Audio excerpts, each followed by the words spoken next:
Rain fell over the cemetery as Mia stood beside her father's open grave. Two men in dark suits watched from a distance. Neither had come to mourn. Her husband pressed divorce papers into her trembling hands. "Sign, it's cleaner." His mistress checked her lipstick. They had no idea who they had just thrown away. He thought he was burying a poor man's daughter. He had no idea the woman he was throwing into the storm was the one who quietly held everything he loved. In her coat pocket, her fingers closed around a sealed envelope, her father's handwriting on the front. Still shut, still waiting. Welcome to today's story. If you enjoy emotional drama and shocking twists, don't forget to like this video and subscribe for more unforgettable stories. And before we begin, let me know where you're watching from in the comments. But Jabari Bell had not always been this cruel. 6 years earlier, Mia still believed her marriage was real. They met when they were both nobodies. She waited tables, he sold insurance. On their first date, they split one plate of food clean down the middle. Back then, he called her his luck. Then her father got sick. Mia left her design job to care for him. Months turned into years. She bathed him, she fed him, she read to him at night when the pain kept him awake. Jabari climbed while she knelt. He got a good job at Houston Group. He started wearing suits she did not recognize, coming home smelling like a life she was not part of. At first, she told herself he was just tired. Then he stopped coming home at all some nights. One evening, she waited up with his plate warm on the stove. He walked in at 2 in the morning and looked at the food like it insulted him. "You cooked. Cute. I eat with real people now, Mia. People going somewhere." She put the plate away. She did not cry. His mother made it plain, too. "You're sweet," Gloria told her once over dinner, "but sweet doesn't build a name. My son needs a wife who brings something to the table." A name kept coming up in the house. Renee. Renee from the office. Renee who understood the business. There was a photo on his phone once from a company party. Renee stood too close. Jabari was not pulling away. When Mia asked, he laughed. "You're going to be jealous of a colleague while you sit in this house doing nothing?" He shook his head. "This is why we don't grow, you and me. You think small." She was up at 4 that morning, turning her father in his bed so he would not get sores. She said nothing. Near the end, her father pressed a sealed envelope in her hand.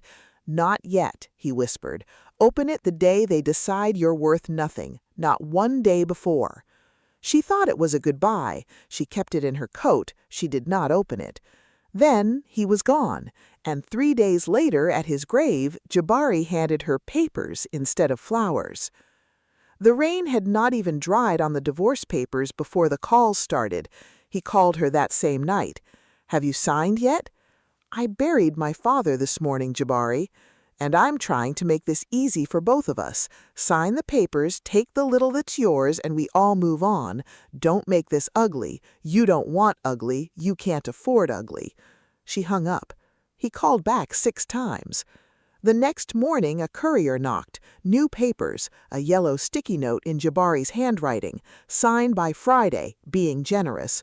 He was not generous. He was in a hurry. She could not yet see why. The morning after that, one of the men in the dark suits from the cemetery came to her door. His name was Elias Monroe. He had been her father's lawyer for 30 years. He sat at her small kitchen table and folded his hands. "Do not sign anything Jabari gives you," he said. "Not today, not next week, not for any amount he offers." "It's just a divorce," Mia said. "I have nothing to fight over." Elias looked at her a long moment. "Your father left you more than you think." "How much money?" "It isn't about money," he said, and then, quietly, "In time. There is more, but not yet." He gave her one instruction. When Jabari pushes, do not push back. Just watch. Write down what he says, especially what he wants signed. Why? Because a man in a hurry always tells you what he's afraid of. Let him talk. She did not know she was building a case. Jabari came to the house himself that Thursday. He walked in like he still lived there. Renee waited in the car at the curb, sunglasses on, engine running. "I'll make it simple," he said, sliding a single page across the counter. "Sign this too. It just says you give up any claim to anything connected to the business. Standard. Everybody signs it." Mia looked at the page. She did not touch it. "Then why does your hand shake when you slide it to me?" she asked. For 1 second, something flickered across his face. Fear. Then he smiled it away. "Sign it, Mia. You're embarrassing yourself. That woman in the car, she belongs in my world. You never did." He tapped the paper. "Friday." He left it on the counter and walked out. She did not sign. She called Elias and read him the page. He was quiet for a moment. "He's trying to get you to give up something before you know you have it. Do not sign that, not ever." "What is it he's so afraid I'll find?" "Soon," Elias said. The pressure got worse. A letter came from a lawyer that was not Elias. Threats dressed up in legal words. If she did not sign, they would say she abandoned the marriage, that she was unstable with grief, unfit. Then Jabari added a new blade. "You know," he said on the phone, "a judge doesn't look kindly on a woman with no job, no income, living off a dead man. Keep fighting me and you'll walk out with even less, maybe nothing. Is that what you want?" "You'd really do that," she said. "I'd do whatever it takes. That's the difference between us. You wait, I win." He did not know he had just told her exactly who he was. Elias started showing her small things, one at a time. Not stacks of paper, just pieces. A single bank notice addressed to Mia for an account she never opened. Her name spelled right, a signature that was not hers. "Someone opened this in your name," Elias said. "Who has your documents, your details, your signature to copy?" Mia thought of every page Jabari ever slid in front of her over 6 years. "He does," she said. "He always has." Elias only nodded. "Keep watching him." The reveal came not from a document, but from a moment. Mia went to collect the last of her things from Jabari's new office building. She rode the elevator up. The doors opened onto glass and gold, and there, on the wall behind the front desk, was the name of the parent company that owned Halston. She knew that name. She had seen it in her father's handwriting in old papers in his study for years. She stood very still. That night she asked Elias straight, "My father, was he connected to Halston's parent company?" Elias set down his tea. "Your father spent 40 years building something quiet, not a bank account, something that owns pieces of this city, buildings, firms. He kept it hidden on purpose. He didn't want you loved for it. Does it touch Halston? It sits underneath it. Everything your husband is climbing was built on your father's ground." Mia's breath caught. "And who controls it now?" Elias held her eyes. "In time."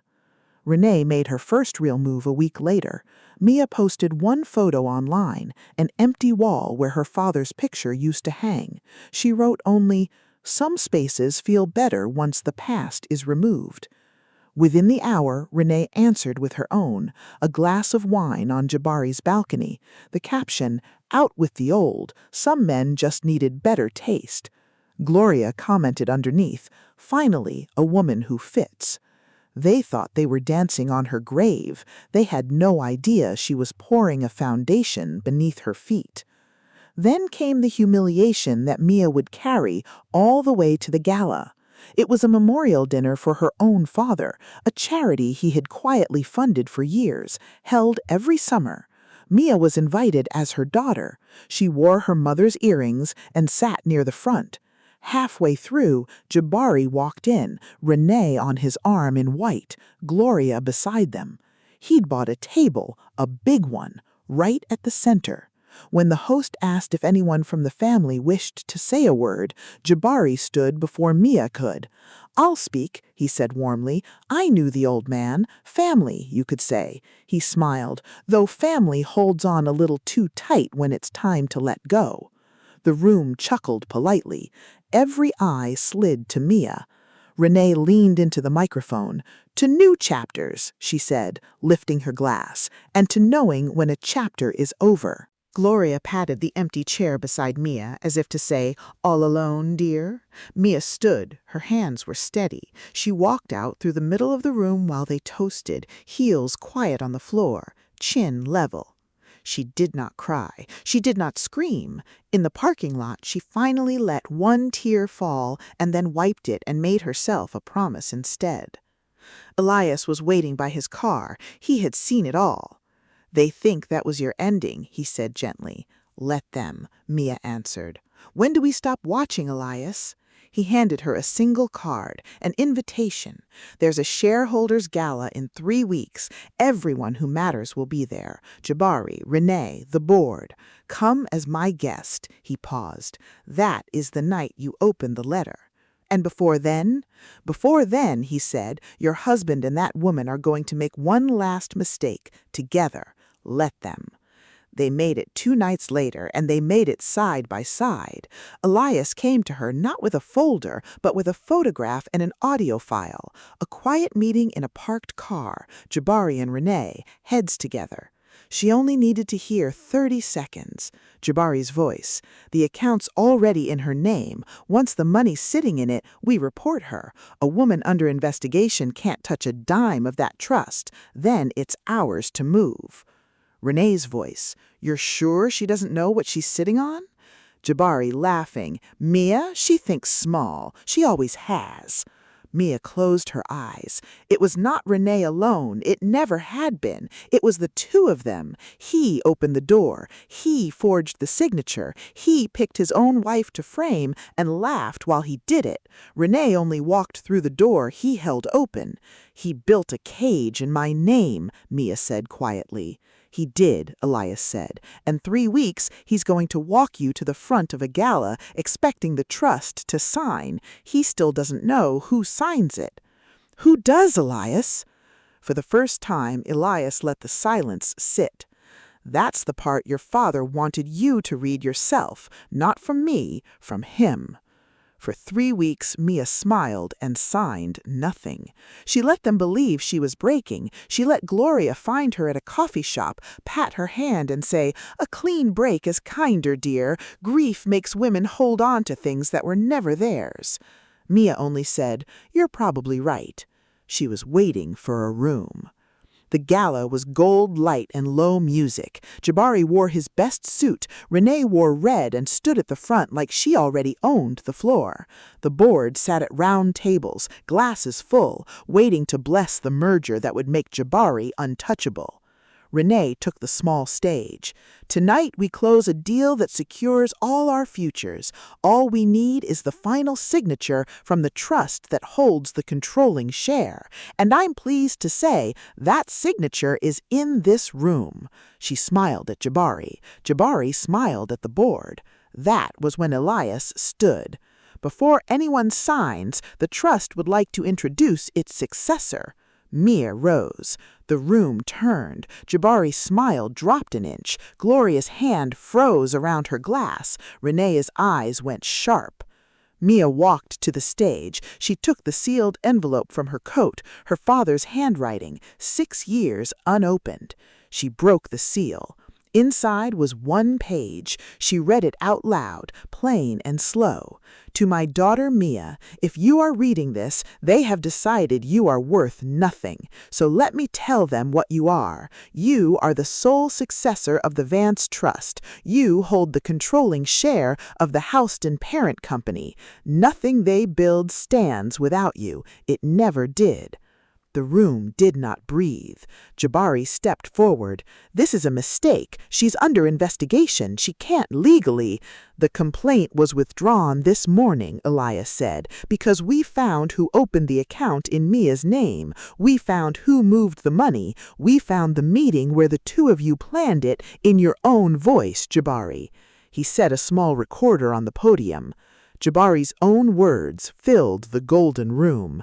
"The account's already in her name, then it's ours to move." The board went silent. Then, loud, Renee stepped back from him. "Jabari, tell them this was your plan. You brought me in. You said—" "Shut up," he hissed. But the room had heard "we" and "you" and "ours." Gloria stood, smoothing her dress, reaching for the last thing she had. "Mia, sweetheart, we are still family. You and I always understood each other." Mia looked at the woman who told her she brought nothing to the table. "You told me I was sweet, but I'd never build a name," Mia said. "You were half right. I didn't build it. My father did, and he left it to me, not to your son." She did not raise her voice. Jabari reached for her arm as the two men in dark suits crossed the floor, the same men from the cemetery. This time, everyone understood who they were. "Mia, please," he said. "After everything, I loved you once. You know I did." She looked at him for a long moment. "You handed me papers at my father's grave," she said. "You didn't bury him that day. You buried us. I just never signed for it." She turned and walked off the stage. Behind her, the room erupted, Renee shouting, Gloria sitting down hard, Jabari saying her name into a crowd that had already stopped listening. Mia did not look back. The merger died that night. The trust stayed whole. Renee and Jabari were charged within the month, exactly as they schemed. He lost the job, the name, and the woman he traded his wife for, all in the same season. Mia kept the company. But she did not keep it for herself alone. 1 year later, she stood in front of a building she had bought and rebuilt with her own name on the deed. A wide door, warm white inside. Above it, a single line of letters, Vance House. It was a home for women starting over, women who had been told they brought nothing to the table, women rebuilding after a man decided they were worth less than a signature. On the first day it opened, a young woman asked her, "Why here? Why this?" Mia thought of a small kitchen table, a sealed envelope, a father who loved her enough to hide her strength until the day she needed it most. Because someone believed I was worth something long before I did. She looked up at her father's name over the door. Now it's my turn to believe it for somebody else. She did not cry. For the first time in years, she smiled.